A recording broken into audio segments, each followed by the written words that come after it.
Magnolia is a flower from another age. Long before bees stitched their golden paths across the world, Magnolia was already here, blooming under the slow footsteps of dinosaurs, opening its thick, waxy petals to ancient beetles.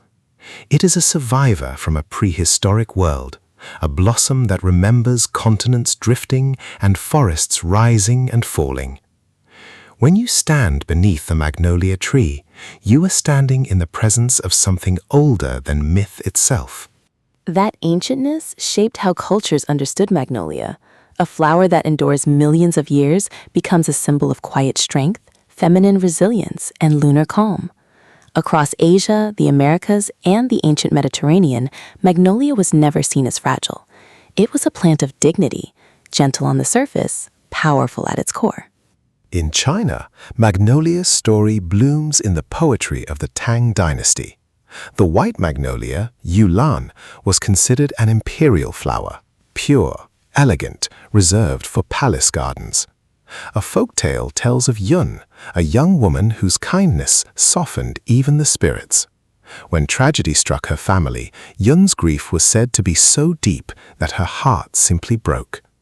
A goddess, moved by her gentleness, transformed her into a magnolia tree so her spirit would not fade. Each spring, her white blossoms opened like quiet lanterns, symbols of enduring love and the strength found in softness. And that symbolism carried into everyday life. Magnolia became a flower of noble women, not because it was delicate, but because it endured storms without losing its grace. In Japan, magnolia, or rokurin, represented natural beauty and quiet resilience.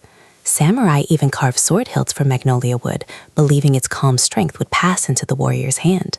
A soft flower paired with steel, a perfect reflection of magnolia's dual nature. Across the ocean, the Cherokee saw magnolia as a moon tree. Its pale blossoms, luminous in the night, were tied to intuition, emotional balance, and the rhythms of dusk and dawn. Magnolia remedies were often prepared under moonlight, when the world was quiet enough to hear one's own thoughts. To the Cherokee, magnolia was a companion for heavy hearts and restless minds, a plant that soothes the spirit. Magnolia's healing history is just as deep as its mythology. In traditional Chinese medicine, magnolia bark, hopu, has been used for over 2,000 years. Practitioners turn to it to ease anxiety, release emotional stagnation, soothe digestive tension, and calm respiratory tightness. They described magnolia as a plant that moves what is stuck, helping both body and mind loosen their knots. It's fitting, isn't it?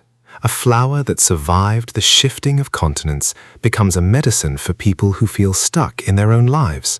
Japan's Kampo tradition used magnolia in formulas for stress, throat tightness, troubled sleep, and the feeling of being unable to speak one's worries.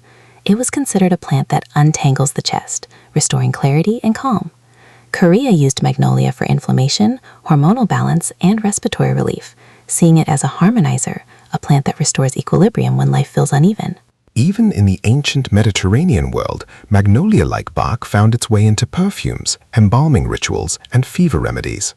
Its fragrance became associated with rebirth, fitting for a plant that returns each spring with serene confidence. Modern herbalists still use magnolia for anxiety, sleep, and emotional clarity. Its compounds, hanokiel and magnolol, are known for their calming effects. But beyond chemistry, magnolia carries a spiritual presence, a sense of being a threshold plant, one that stands between worlds. Its prehistoric age gives it an aura of memory, as if it has witnessed the quiet evolution of life and learned patience from it. Magnolia is a flower of moonlight, myth, and medicine. It teaches that gentleness can endure across millions of years, that healing can be soft, and that beauty can be ancient. When magnolia opens its petals, it does so with the confidence of a plant that has survived everything the earth has ever thrown at it.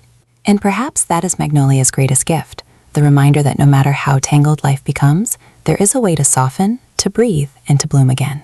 The story may end here, but the roots continue to grow.